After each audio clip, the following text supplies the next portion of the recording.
हमें तो ऐसा लगता है कि 22 अप्रैल को जो जघन्य नरसंहार हुआ उसको इन लोगों द्वारा भुला दिया गया है, बीसीसीआई द्वारा भुला दिया गया है। जो आतंकवादी देश दशकों से हमारे देश में आतंकवाद फैला रहा है, न जाने कितने हमारे देश के निर्दोष नागरिक, न जाने हमारे कितने देश के सैनिकों का खून बहा चुका है, शहीद कर चुका है।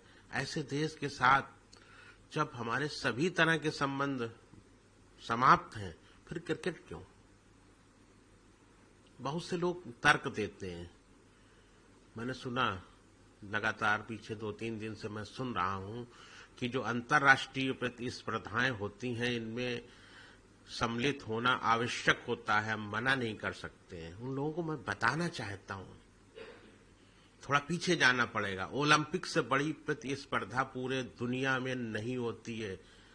खेल का सबसे बड़ा आयोजन ओलंपिक होता है। 1980 का सन में जाइए, रसिया के मॉस्को में ओलंपिक खेलों का आयोजन हुआ था, जिसमें अमेरिका सहित कई देशों ने उसका बहिष्कार किया था।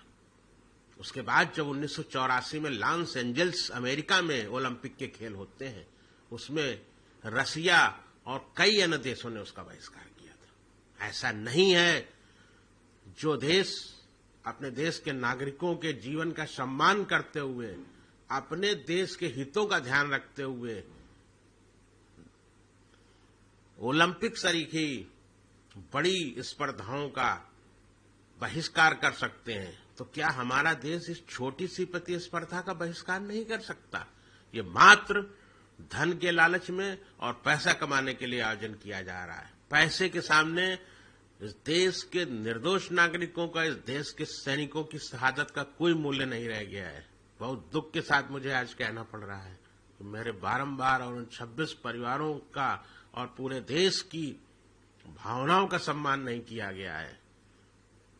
और जो ये आज हो रहा है भारत पाकिस्तान मैच, इसका मैं विरोध करता हूं, प्रबल विरोध करता हूं। और पूरे देश के 140 करोड़ देशवासियों से मैं निवेदन करता हूं कि कोई भी इस मैच को न देखे। जब दर्शक ही नहीं होंगे, देखने वाले ही नहीं होंगे, तब इन लोग को पता लगेगा कि देश की भावनाएं क्या है। तो इस मैच के बाद सबसे बड़ी तस्वीर तो ये होगी कि पाकिस्तान के पास वापस पैसा होगा, पाकिस्तान वापस से खड़ा होगा। पाकिस्तान के उन जो ठिकाने हम ऑपरेशन सिंदूर के समय तोड़े गए थे वो वापस बनेंगे। सबसे बड़ा तस्वीर ये होगी और ये सबसे बड़ा तमाचा होगा उन 26 फैमिली को जो पाकिस्तान देगा कि लो, तुमने ऑपरेशन सिंदूर किया था, लो फिर से तुम लोग आ रहे, तुम्हारे लोग आके मैच खेले, हम वापस पावरफुल बन गए, हम वापस टेररिज्म खड़ा करेंगे और कल को फिर दूसरा पहलगाम करेंगे। ये होगा बदलाव। बदलाव ये थोड़ी हो सकता है, ये तो हमारे लोगों के अंदर है ही नहीं ना कि हम ये बदलाव लें कि हम पाकिस्तान को बॉयकआउट कर दें, पाकिस्तान के साथ मैच ना खेलें। ये अगर कर रहे होते तो आज बीसीसीआई अग्री नहीं करती इंडिया पाकिस्तान के मैच के लिए। आज दुबई में बैठ के जो इंडिया पाकिस्तान का मैच शुरू होने वाला है, आज होने वाला है, वो नहीं हो रहा होता। बदलाव अगर लाना था ना, तो बदलाव ये लाना था कि हम पाकिस्तान के साथ मैच नहीं खेलेंगे, हम एशिया वर्ल्ड कप में नहीं जुड़ेंगे अगर हमें पाकिस्तान के अगेंस्ट खेलना पड़ा तो। ये बदलाव होना चाहिए था। लेकिन बदलाव दूसरा होगा, फिर से अटैक होगा, फिर से रेवेन्यू बनेगा पाकिस्तान का, फिर उन्हें पैसे मिलेंगे और फिर कल पाकिस्तान वैसे ही मजबूत खड़ा होगा जैसे खड़ा था वो। जनता को लग रहा है ना कि आज हमारी फैमिली से गया है, कल उनकी फैमिली से भी जा सकता है। ये जनता समझ पा रही है, लेकिन बीसीसीआई नहीं समझ पा रही, इंडियन क्रिकेटर्स नहीं समझ पा रहे ये चीज। यह एक आम आदमी, एक आम नागरिक समझ पा रहा है कि आज इस फैमिली के साथ हुआ, आज उन 26 फैमिली ने अपने घर वाले खोए हैं, अपने घर वाले, उनके घर वाले शहीद हुए हैं, कल को हमारे घर में भी होगा, कल को फिर दूसरा पहलगाम होगा।